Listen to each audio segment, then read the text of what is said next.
মা, একটা খুব ভালো খবর আছে। ভালো খবর আবার কি? তুই আমি ঘরটা ফিরে আসিছে, আইর বাইরে কেউ ঘর জমা রাখতে রাজি হয়নি।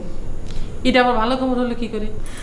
মা, আহির ভাই বিয়েটা যখন বন্ধ হয়েছে তখন আমার বিয়েটাও বন্ধ করতে হবে। তুমি একটু চেষ্টা করলেই পারবা না মা, প্লিজ প্লিজ মা। এদিকে প্রাসাদ ষড়যন্ত্র শুরু হয়ে গিয়েছে। কোনো চেষ্টা প্রচেষ্টায় কাজ হবে না। তোমার বিয়ে 7 দিনের মধ্যে হবে, এর কোনো নড়চড় হবে না। আমি আহিরে ঘর জামাই করতে ব্যর্থ হয়েছি, কিন্তু ওর ঘর ছাড়া করতে আমি ব্যর্থ হব না, মনে রাখো। আচ্ছা, আপনি এত নিষ্ঠুর হন কিভাবে? কত করে বললাম যে মেয়েটা যারে পছন্দ করে তার সাথে ওর বিয়ে দেওয়া উচিত। আহিরের রাগ সঙ্গীত নিয়ে আপনার যদি এতই যন্ত্রণা, তাহলে ওকে বিয়ে দিয়ে দেন, বিয়ে দিয়ে শহরে পাঠাই দেন, ওরা ওগার মতন সংসার করুন। আমার একটা মাত্র মেয়ে, তার বিয়ে দিয়ে আমি শহরে পাঠিয়ে দেবো, এই কথাটা তুমি করতে পারলে? আরে সেটা পারবো না বলেই ঘর জামাইয়ের শর্তে আমার বড় বাবুর ছেলের সাথে তার বিয়ে ঠিক করে রেখেছি। দেখো আসুক, আমি যা করতেছি আমার করতে দাও, তার মধ্যে তুমি তোমার বেসাইজ না একটা গলা না।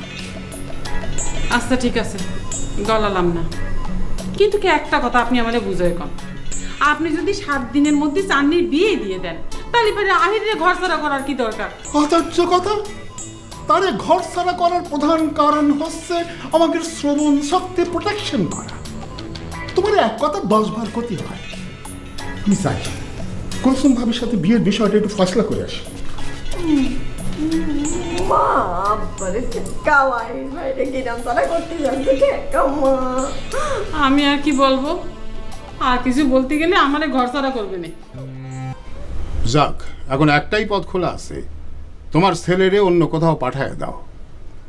1 বছর লাগুক 2 বছর লাগুক, সেখানে ভ্যাবানী সঙ্গীত শিক্ষা শেষ করে গ্রামে ফিরতে বলো। ওরে এখন আমি কনে পাঠাবো? ইরাম তো কোনো জায়গা নেই যেখানে ওরে পাঠায় আমি নিশ্চিন্ত থাকতে পারবো। আমি তো কোনো পথ দেখছি না। পথ না দেখলেও একটা কিছু জরুরি ভিত্তিতে করতে হবে। তোমার ছেলের ভ্যাবানী সঙ্গীত তো আছেই, তার সাথে যোগ হয়েছে আরেক বিপদ। আমার চাঁদনি তোমার ছেলেরে মন দিয়ে রেখেছে। আহির গ্রামে থাকলে বেকায়দা একটা কিছু হয়ে যেতে পারে। তুমি তারে 24 ঘন্টার মধ্যে অন্য কোথাও চালান করার ব্যবস্থা করো। 24 ঘন্টার মধ্যেই? হ্যাঁ, 24 ঘন্টার মধ্যে। আর যদি না করো তাহলে 10 জনকে ডেকে সালিশ বসায় তোমাদের বিরুদ্ধে চরম ব্যবস্থা নেওয়া হবে। আমি গেলাম। আসসালামু আলাইকুম।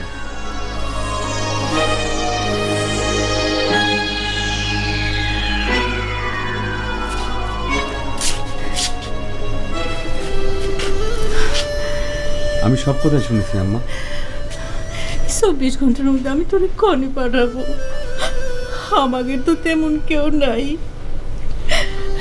এখন কি হবে বাপ? আপনি কোনো চিন্তা করবেন না আম্মা, আমি উস্তাদের বাড়িতে গিয়ে উঠবো। তাহলে পরে ওই বড় মেয়েও খুশি হবি, আমার সঙ্গীত চর্চা আরও ভালো হবে। ওস্তাদ তোকে রাখবে? কে রাখবি না কে? উস্তাদি তো আমারে কয়, আহির তুই আমার বাড়িতে আমার সাথে থাক, তাহলে পরে তোরে আমি আরও ভালো করে সঙ্গীত শেখাতে পারবো। আমি তার বাড়িতে থাকবো, এই কথা শুনলি পরে তো সে আরও বেশি খুশি হবি আম্মা।